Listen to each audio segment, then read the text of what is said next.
نہیں دیکھا آج تک کہ شہد کی مکھی اپنے چھتے سے نکلتی ہے، پھول کی تلاش میں جاتی ہے کہ تاکہ اس کا رس چوسے اور واپس جو ہے وہ جا کر ہنی شہد پروڈیوس کرے. تو اب ایسا نہیں ہوگا. اب یہ ہزاروں سال سے جب سے بھی شہد کی مکھی پائی جاتی ہے تب سے مکھی یہی کام کر رہی ہے.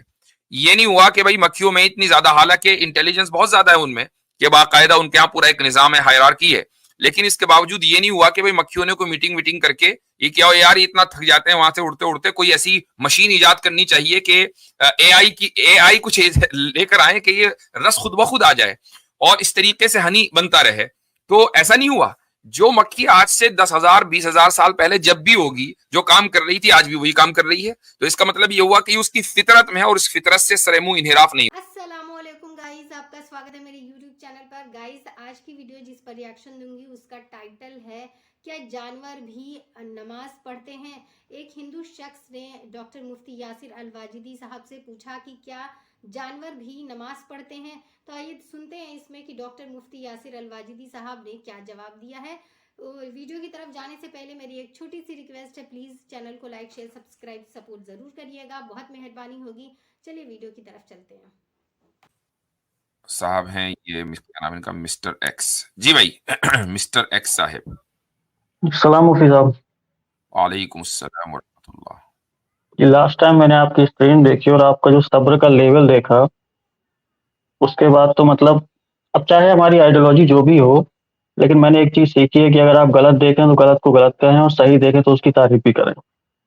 جی تو پہلے تو میں آپ کی تعریف کرنا چاہوں گا کہ جو صبر کا لیول تھا آپ کا اس میں 1 گھنٹے تک، اتنا جی میں نے کسی کا نہیں دیکھا آج تک 25 سال کی عمر میں. چلے چلیے الحمدللہ. جی جی. اب بھائی چھوٹے کریں. چھوٹے میرے نہیں نہیں نہیں نہیں نہیں نہیں مذاق ہے، مذاق ہے. جی ہاں نہیں مذاق کو مذاق ہی لے. جی جی. تو جی جی جی میرے چھوٹے چھوٹے 2-3 سوال ہیں. پہلا یہ ہے مفتی صاحب کہ جیسے یہ کہا جاتا ہے کہ جو صحیح بات.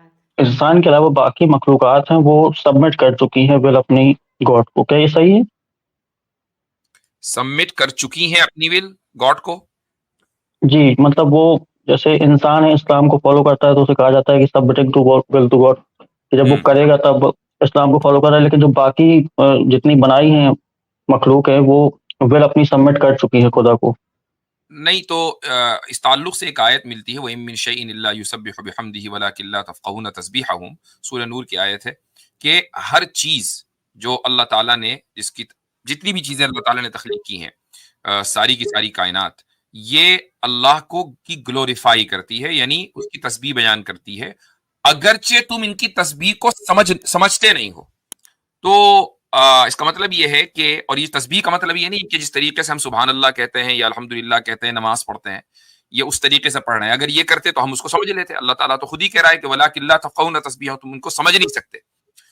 اب یہ بظاہر جتنا ہم سمجھ سکتے ہیں وہ یہ ہے کہ جس نظام کے اوپر اللہ سبحانہ وتعالیٰ نے اس کائنات کو چلانا چاہا، یہ کائنات اسی نظام کے اوپر چل رہی ہے اور یہی اس کا سبمیشن ہے. ایسا نہیں ہے کہ اللہ تعالیٰ چاہے کچھ اور کائنات کرے کچھ اور. اللہ تعالیٰ چاہ رہا ہے کہ سورج جو ہے وہ نکلے اور سورج نکل نہیں رہا ہے، وہ کہہ رہا ہے کہ آج نہیں نکلتا، بہت تھک گیا ہوں. ایسا نہیں ہوگا. یہ مطلب ہے اس کا. جی نہیں، جیسے یہ میں نے ڈاکٹر ذاکر نائک سے اکثر سنا ہے کہ باقی جو مخلوقات ہیں جانور ہیں وہ ساری اپنی ول سبمٹ کر چکے. تو میرا سوال یہ تھا کہ جانور تو ایسے کام بھی کرتے ہیں جو انسانوں کے لیے پروہیبٹڈ ہیں، جیسے زنا کرنا، انسسٹ کرنا، ایک دوسرے کو مار کے کھا جانا. تو کیا یہ بھی خدا کی ول ہے؟ جانور تو مکلف نہیں ہے نا بھائی. جانور مکلف نہیں ہے، ان کے لیے کوئی شریعت نہیں. مکلف کا مطلب اگر آپ سمجھتے ہو کہ یہ جو اچھائی اور برائی ہے کہ کسی کام کا اچھا یا برا ہونا، یہ انسان کے لیے ہے، یہ جانور کے لیے نہیں ہے. اب جانور کو زندہ رہنے کے لیے دوسرے کو مارنا پڑتا ہے. اب انسیسٹ تو چھوڑ دیجئے، اس کا مطلب جو جانور شکاری ہیں وہ زندہ کیسے رہیں گے؟ وہ زندہ رہیں گے دوسرے کو مار کر. تو ان کے ہاں تو قتل و غارت گیری جو ہے وہ روزانہ کا کام ہے. تو اگر جانور بھی اسی طریقے سے مکلف ہوتے تو وہ تو جانور تو سارے مر چکے ہوتے. تو یہ جو شریعت ہے یہ شریعت انسانوں کے لیے ہے، جانوروں کے لیے نہیں ہے. جانور کی فطرت میں خدا نے جو لکھ دیا وہ جانور اسی طریقے سے کرے گا، اس فطرت سے ہٹے گا نہیں. میں اکثر مثال دیتا ہوں شہد کی مکھی کی، کہ شہد کی مکھی اپنے چھتے سے نکلتی ہے اور وہ اس پھول کی تلاش میں جاتی ہے کہ تاکہ اس کا رس چوسے اور واپس جو ہے وہ جا کر ہنی شہد پروڈیوس کرے. تو اب ایسا نہیں ہوگا. اب یہ ہزاروں سال سے جب سے بھی شہد کی مکھی پائی جاتی ہے تب سے مکھی یہی کام کر رہی ہے.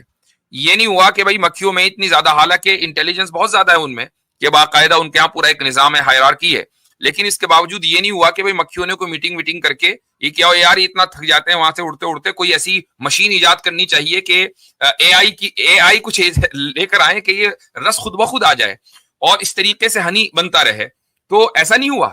جو مکھی آج سے 10,000 20,000 سال پہلے جب بھی ہوگی جو کام کر رہی تھی آج بھی وہی کام کر رہی ہے. تو اس کا مطلب یہ ہوا کہ اس کی فطرت میں ہے اور اس فطرت سے سر منہ انحراف نہیں ہوگا. تو یہ خدا کی نوبل کوالٹی کے خلاف نہیں جاتا ہے کہ خدا نے ایسی جو چیزیں اسے انسان کے لیے پسند نہیں ہے وہ چیزیں اس کے لیے عام کر دی ہیں؟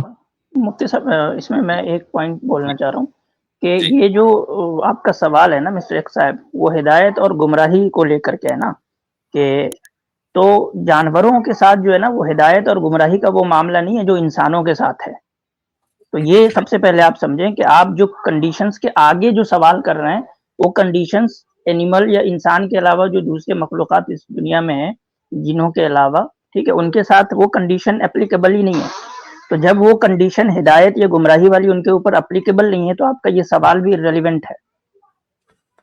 اگر آپ قرآن پڑھیں گے نا تو جیسے سورہ انسان ہے 29 پارے میں، تو وہاں دیکھیں گے آپ کہ انسان کی تخلیق کے ضمن میں اللہ تعالیٰ کہتے ہیں کہ انا ہدینہ السبیل اما شاکرا و اما کفورا. تو اما شاکرا و اما کفورا والا جو یہ ہے نا ہدایت اور گمراہی، وہ انسانوں کے ساتھ یا اور ایک دو انجینوں کے ساتھ جو ہے وہ خاص ہے، وہ شیر کے ساتھ اور وہ جو ہے چیتے کے ساتھ ہے ہی نہیں. تو وہ کنڈیشن آپ ان کے اوپر اپلائی نہیں کر سکتے. تو یہ بھی تو ہے نا کہ جانوروں کو تو جنت میں جانا ہی نہیں ہے. آپ یہ دیکھیں کہ جانوروں کی تخلیق کا مقصد کیا ہے، کیوں بنایا؟ ان کو صرف اور صرف اس دنیا کے لیے بنایا ہے، وہ اور یعنی اس دنیا میں رہنے کے لیے، تاکہ وہ انسانوں کے کسی نہ کسی انداز میں کام آئیں، اس ایکو سسٹم کو باقی رکھنے میں کام آئیں. تو ان کی حیثیت اس ایک کارخانے کے پرزے کی ہے، وہ کارخانے کے مالک کی حیثیت نہیں ہے. کارخانے کے مالک کی حیثیت انسان کو دی گئی کہ کارخانہ جب چلے گا تو انسان کو فائدہ ہوگا. اب اگر آپ وہی حکم جو انسان یعنی مالک کے اوپر ہے وہ اس کارخانے کے پرزے پہ لگانے لگے تو یہ تو ناانصافی ہے. مفتی صاحب نے ایک دم مطمئن جواب دیا کہ اللہ تعالیٰ کی ساری جتنے بھی جانور ہیں وہ اللہ کی تسبیح کرتے ہیں، لیکن ان کو کوئی سمجھ نہیں سکتا، انسان بھی نہیں سمجھ سکتا سوائے اللہ کے کہ وہ کس طرح کی تسبیح کرتے، وہ کس طریقے سے نماز پڑھتے، ان کا کیا ہے. اگر ہماری طرح کرتے تو ظاہر ہے ہم سمجھ سکتے، لیکن اگر وہ انسانوں کی طرح نہیں کرتے ہیں، وہ دوسرے طریقے سے کرتے ہیں جو کہ صرف اللہ تعالیٰ ان کی نماز یا ان کی تسبیح کو سمجھ سکتے ہیں. اور جانور مکلف نہیں ہے کیونکہ انہیں صرف دنیا تک کے لیے بنایا گیا ہے، اور وہ انسانوں کے لیے بنایا گیا ہے کہ وہ جانور دنیا میں صرف اتنے ہی کام کے لیے ہیں. ان کو جنت میں یا دوزخ میں جانے والی کوئی بات نہیں، کیونکہ اللہ تعالیٰ نے انہیں جس طریقے سے بنایا وہ ویسے ہی اپنا سارا کام کرتے ہیں. امید ہے ویڈیو بہت اچھی لگی ہوگی. اللہ رب العزت ہم اسلام کے نقش قدم پر چلنے کی ہدایت، نماز اور تلاوت کی توفیق عطا فرمائے. ملتے ہیں کسی ایک ایسی ویڈیو کے ساتھ، تب تک کے لیے اجازت دیجیے. اللہ حافظ.